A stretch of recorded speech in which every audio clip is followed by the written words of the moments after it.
Fala investidor, esse é o canal Pingador na Bolsa, eu sou Alex e hoje a gente vai falar aqui sobre o fundo Iridium, Fundo de Investimento Imobiliário, o IRIM11, o relatório mensal aqui de abril de 2022. Então, se você quiser todas as informações sobre esse fundo, fica ligado até o final do vídeo.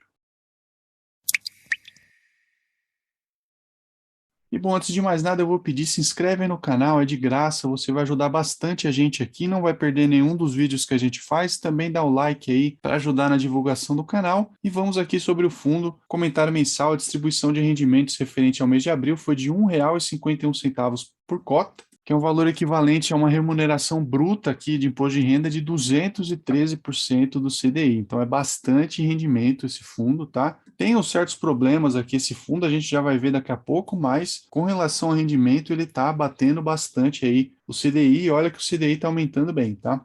E sobre abril, o processo de alocação dos recursos da segunda emissão de novas cotas do fundo foi iniciado. A maioria dos recursos captados foram alocados prioritariamente em operações de CRIs. A compra de cotas de outros fundos imobiliários e ações foram pontuais e com o objetivo de gerar ganho de capital no curto prazo. No mês de maio, o caixa deverá ser totalmente investido, preferencialmente em outros CRIs, e o fundo deverá terminar esse processo de alocação porque o fundo recentemente fez uma segunda emissão de cotas aqui, é por isso que eles estão comentando sobre isso. E a gente vê algumas informações aqui. O fundo iniciou lá em maio de 21, é um fundo recente, tá fazendo um ano agora aí. E como a gente pode ver aqui também, a gestora é Iridium, gestão de recursos é a mesma do IRDM. Caso você conheça, é o primo mais novo, esse daqui é o irmão mais novo do IRDM, é a mesma gestora, certo? A taxa de administração e gestão aqui, 0,15% ao ano de administração, 0,83% ao ano de gestão, e o anúncio e pagamento dos dividendos é um pouco diferente do que a gente vê normalmente, então eles anunciam os dividendos no sétimo dia útil de cada mês e pagam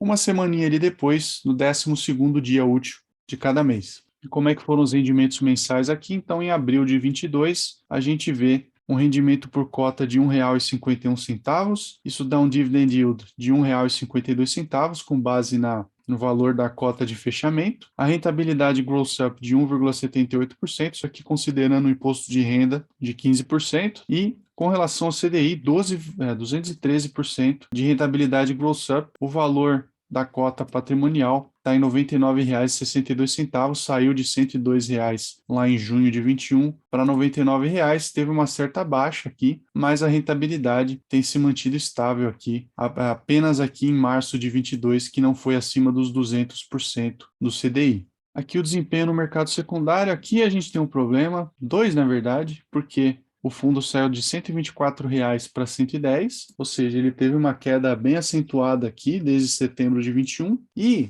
o volume médio aqui do mês está bem baixo, tá? 3.800.000 reais no mês isso daqui, que dá menos de 200 mil reais por dia se a gente for considerar, uns 20 dias úteis no mês. É uma rentabilidade bem baixa que esse fundo tem, então isso pode ser um problema. Até para montar a posição fica mais difícil, tá? Você tem que pagar um spread um pouco maior. Então, com relação à rentabilidade, tudo certo, mas com relação ao volume médio diário aqui de negociações, eu sinceramente esperaria esse fundo ficar um pouco mais maduro. Talvez com essa segunda emissão aí eles consigam aumentar um pouco a liquidez do fundo.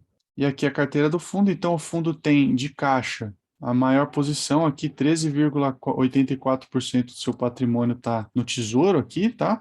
Em caixa. E a gente vê aqui as maiores posições de CRIs, as 5 maiores posições de CRI, tá? Eles têm indexadores diferentes, então IPCA e CDI. Percentualmente aqui no patrimônio, eles representam na casa de 4, 5% cada um deles. A taxa de compra atualizada tem umas taxas boas aqui, todas acima de 5%. O fluxo de pagamentos é sempre mensal e tem setores variados aqui: real estate, varejo, real estate, shopping center e saúde. Então, de cara, a gente vê que pelo menos esses 5 ativos maiores aqui já são variados, são setores diferentes, tem taxas interessantes de compra e o fundo tem bastante do patrimônio aí ainda em caixa, esperando a alocação depois da emissão. A gente vê que tem bastante diversificação o fundo, então são vários CRIs diferentes e a gente vê aqui também que percentualmente os CRIs representam com caixa, né? 79,98% do total de ativos desse fundo.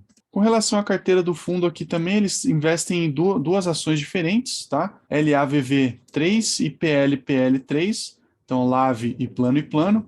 São ações de real estate, do setor de real estate, né, de imóveis. O custo médio aqui do fundo, então R$ 5,19 da LAVV e R$ 3,02 da PLPL. Aqui a gente vê as quantidades e a posição dá 1,75% do patrimônio, as duas ações juntas. E aqui a gente tem um fundo imobiliário de renda fixa, que é esse ERCR11, ele representa 4,44% do patrimônio do fundo, tem o IPCA como indexador, a taxa de compra atualizada aqui foi de 7,4%, comprou 100 aqui, são 7 milhões de reais que esse fundo tem investido no ERCR11. Com relação a fundos imobiliários mesmo, diretamente, a gente tem alguns fundos diferentes aqui, alguns conhecidos até aqui, de quem já investe em fundos imobiliários, então DEVA11, HCTR e RDM, que é da mesma gestora, tá? Da Iridium, o VSLH, SNCI e o RPR11. Juntando todos esses fundos aqui, a gente tem 13,82% do patrimônio do fundo total, 23 milhões de reais investidos aqui nesses 6 fundos diferentes. Então aqui a distribuição por carteira, então, como eu comentei, 66% em CRI, 13% em caixa, outros fundos imobiliários 13% e o restante divididos aqui em fundos imobiliários renda fixa e ações. Com relação à distribuição por indexador, esse fundo é bem variado aqui, tem IPCA com 49,49%, CDI 16%, CDI percentual aqui 15%, 13,8% em outros fundos imobiliários e pré e IGPM aqui a gente tem o restante. Distribuição por setor também é um fundo bem diversificado, né? Apesar de ter aqui 46% em real estate, ele tem outros setores como o governo federal, né, que é o caixa, o papel, varejo, logística, shopping center, saúde industrial e até agro. E a distribuição por indexador aqui e a taxa média, indexadores bem diferentes, como a gente viu, percentualmente no patrimônio IPCA e o CDI são os mais relevantes, mas tem alguns outros aqui também para a diversificação do fundo.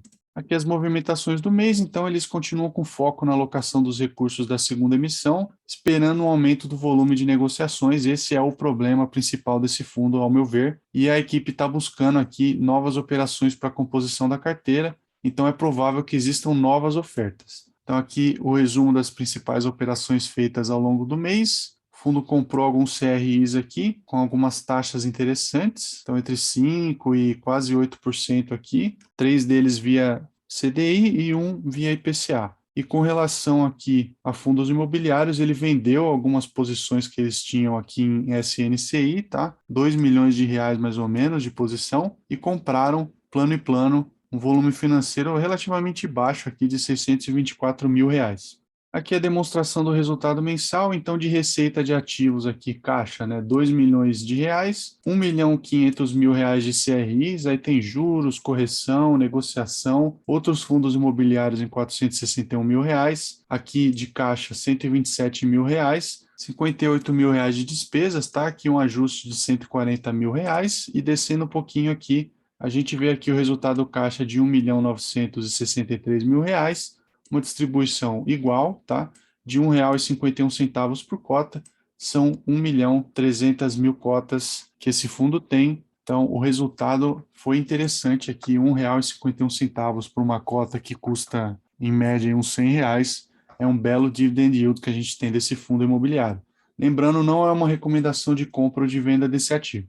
E aqui a estratégia do fundo, então eles têm foco em operações estruturadas, então a abordagem de pesquisa fundamentalista em crédito, é uma equipe com experiência na estruturação, aquisição e acompanhamento de operações de crédito. O objetivo da rentabilidade aqui é IPCA mais 7% ao ano líquido de imposto de renda já, e CVM 476, então, relacionamento com originadores e estruturadores de operações de crédito. Eles têm foco na aquisição de ativos de crédito emitidos através de ofertas públicas restritas, que são restritas a um número limitado de investidores profissionais. Isso é interessante porque você, enquanto investidor individual, pequeno investidor, você não teria acesso a esse tipo de oferta. Então, é um fundo que você pode considerar investir para poder ter acesso indiretamente aí a esse tipo de oferta, certo? Também eles focam aqui em oportunidades de ganho no secundário, tá? Então, eles veem aqui o mercado secundário com enorme potencial de crescimento. O mercado secundário é o quê? É o que você pode comprar diretamente em bolsa de valores, claro. Eles são gestores profissionais, então se você tem uma confiança na gestão, é interessante você terceirizar, digamos assim, essa questão de quais fundos escolher para que esses gestores aqui possam fazer essas compras. E uma alocação alternativa em outros ativos imobiliários, eles têm essa capacidade aqui, então mesmo diretamente aí via CRIs ou então via ações, esse fundo é bem diversificado, ele tem várias possibilidades diferentes de buscar agregar valor à cota patrimonial e valor para o cotista. Então, esse foi o relatório gerencial do IREM 11 de abril de 2022. Espero que você tenha gostado do vídeo. Se gostou, considere curtir o vídeo. Assina o canal para não perder mais vídeos que a gente vai publicando aqui todo dia. Eu vou deixar um botão para você fazer isso nessa tela final. Também vou deixar aqui no primeiro comentário fixado uma playlist com os fundos imobiliários de papel que a gente já viu aqui no canal. E a gente se vê no próximo vídeo. Tchau!